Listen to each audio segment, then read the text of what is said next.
Working with curves can really slow down a file, and that's because of the vertice count. And so we're going to look at how we can work with curves and be a little bit more efficient about them. To keep our files working efficiently, we need to reduce the vertice count, and that's when we're working with curves, whether it be for a site modifier or a landscape area. Also, if it's a curved wall or just curves in general, and this can include hardscapes as well. So to start with, let's go ahead and take a look at the vertice count for curves. Let's come back over into this file that we were working with earlier. And I think off to the side here, I'm just going to come and grab my polyline tool, kind of draw a couple kidney bean shaped objects. Go ahead and close that, and then I think here in front, I'll put a small object there. Great, and then I'm going to make a path to connect those two. Let me go ahead and turn the fill off there. And then I'm going to go ahead and offset this path. We'll see if I have room to make this 6 feet wide. Okay, so I basically have a large area up here that I'm going to turn into a hardscape, and then a smaller area down here and a pathway in between the two of them. Let's take a look at the vertice count for this larger shape. So right now this is a polyline, and in the object info palette down here at the bottom it says that I only have 8 vertices, and that sounds great. That does not sound like too big of a number. However, if I make a duplicate over here, and then I come and I convert this to a polyline or a polygon. Now if I look over in the object info palette, I can see that I have 512 vertices, and that's an enormous number. So let's grab the reshape tool and kind of look at what that looks like. So when I zoom in, look at all of the handles. Every single one of those blue squares is a vertex. If I come over here and select the polygon, zoom in, and then select the reshape tool, and I need to be in the corner vertex mode, yeah, it's really only a couple of blue handles. And so the reason that this matters to you is that when you create a site modifier from a curve like this, that curve is no longer based on a polyline. Even though you drew it as a polyline, it's being converted into a polygon.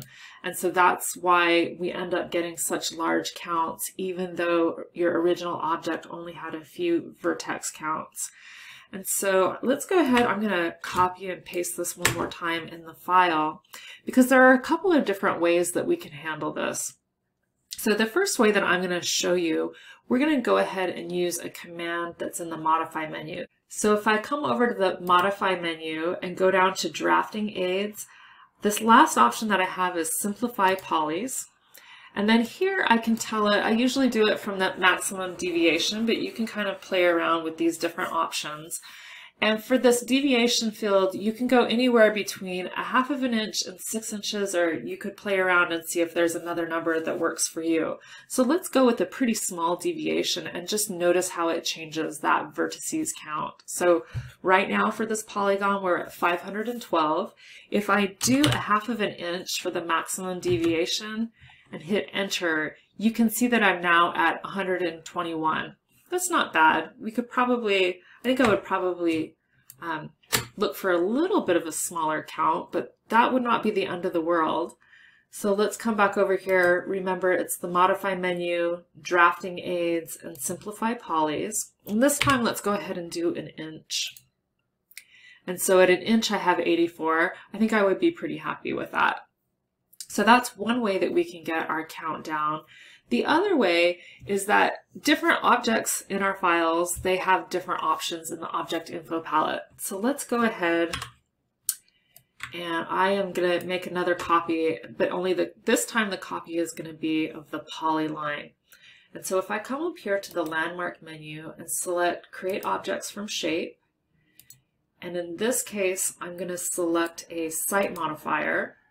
So I'll go ahead, I'll delete the original shape, I'll show the properties dialog box, click OK, And then here in this dialog box, I have a field for simplification tolerance, and the simplification tolerance works exactly the same way as that maximum deviation that we just looked at for our polygon.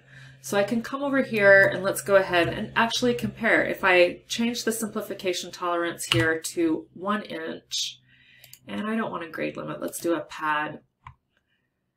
That looks good, so I'll go ahead and I'll click OK. So for this site modifier, right up here you can see it has the modifier vertex count, and that is at 74. So I can totally live with 74. And notice that, so up here, this count is the count that you want to have a low number on because that's going to impact the efficiency of your file when you've updated the site model. But if you notice when I scroll down here, here are the vertices. The original vertices when I was using the polyline tool is 8. So you've got both numbers here. So just know the difference between the two of them. It's this number up here at the top that you need to get lower. The nice thing about site modifiers is that notice here in the object info palette I have for simplification tolerance, I can actually change this in the object info palette and keep working with that until I get it to a number that I like. And notice that when I went to 6 inches that I really can start seeing that maybe this is being oversimplified depending on what type of object I'm looking for. And so you can kind of keep playing around with the numbers. At 1 inch with a modifier vertex count of 74, that looks pretty good. There are 2 objects that have this simplification tolerance built into them. One is site modifiers and the other are landscape areas.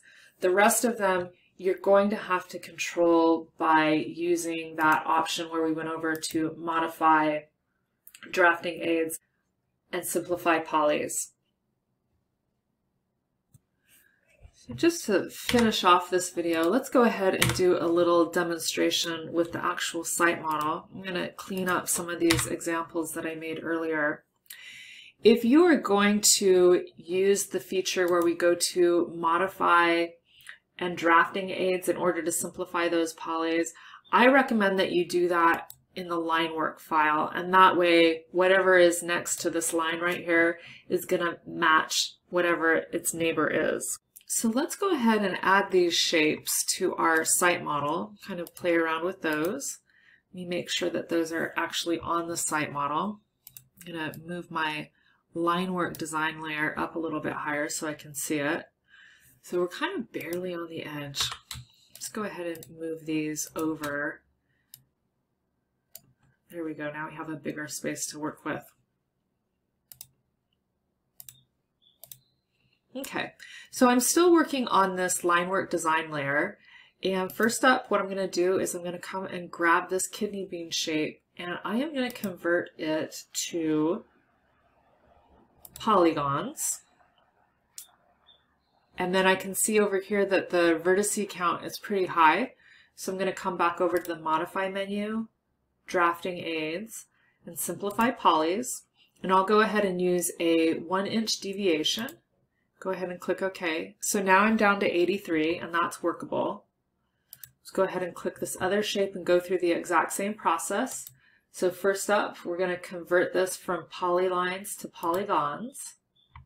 And then we'll check over here for the vertice count. 384 is a little high. So we'll go back over to Modify, Drafting Aids, and Simplify Polys.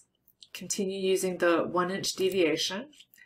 Come back over here to the Polygon tool and notice that it now has 40 vertices. So that looks good. And then for this path that connects the two, I'm going to come over here and grab the Polygon tool using that inner boundary mode. And I'm going to click between those shapes. So now I've got a polyline over here. It's the same step.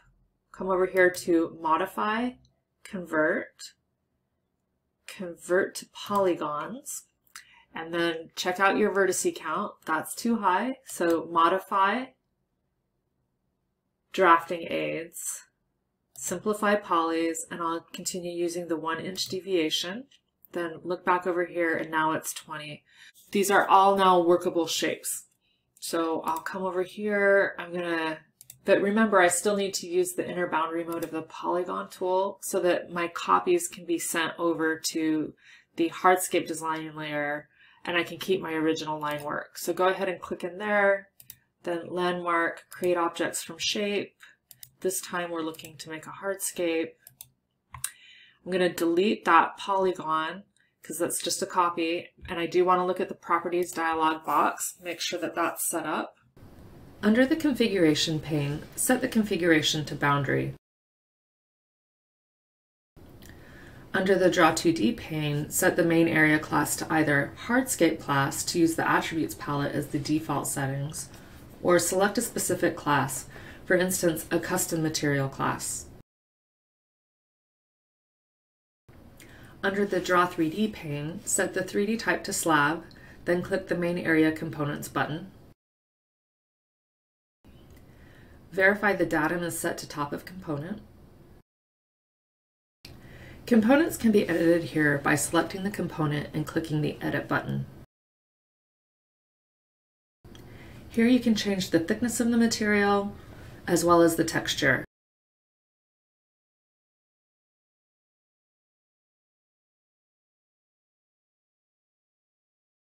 The most important setting to pay attention to here is the section fill. Set this to solid. If it's set to none, the hardscape will be transparent. Click OK twice to return to the Hardscape Preferences dialog box. Under the Site Modifier pane, select either None or Modifier at top. So I'll go ahead and click OK. And then the last hardscape that I made obviously had a slope assigned to it, so I can just come over here and set that to none. All right. And then I'm going to come over here to the other shape and do the exact same thing. So I need to get the polygon tool and use that inner boundary mode to make a duplicate of it. Then I'll go to landmark, create objects from shape. It's a hardscape. I'm going to deselect show properties dialog box because I want it to be identical to the one that I created already. So I'll click OK, and then I just need to come back over here and remove the slope definition. All right, so let's go ahead and take a look at these in 3D. I haven't assigned an elevation to either of these yet. I think what I'll do is I will have the smaller hardscape, we'll set that at 3 feet so that it's directly on top of the site model. And then we'll come over and we'll grab this other shape. And just so that we can get some practice using that Align Slab modifier, I'm going to set this one a little bit higher in elevation. So I'm going to make a mound that's like 4 feet tall, so it'll be 1 foot above the site model. And then let's go ahead, click on the site model, and then let's update this. Okay, so I've got that. And then let's go back to line work. And I need to use my inner boundary mode of the polygon tool to create that next shape. Okay, so I'm going to come up to landmark, create objects from shape, and go ahead and click OK, get that created, and then scroll down here to the bottom. So remove the slope definition, and then come up here and under 3D type, I want to change this to Align Slab Modifier Top. Go ahead and click yes. So now let's take a look at this in 3D. And that does look like it aligns with those other 2 hardscapes that I have in the file. So I'll come back over here to the site model, select it, and then update. And there we go.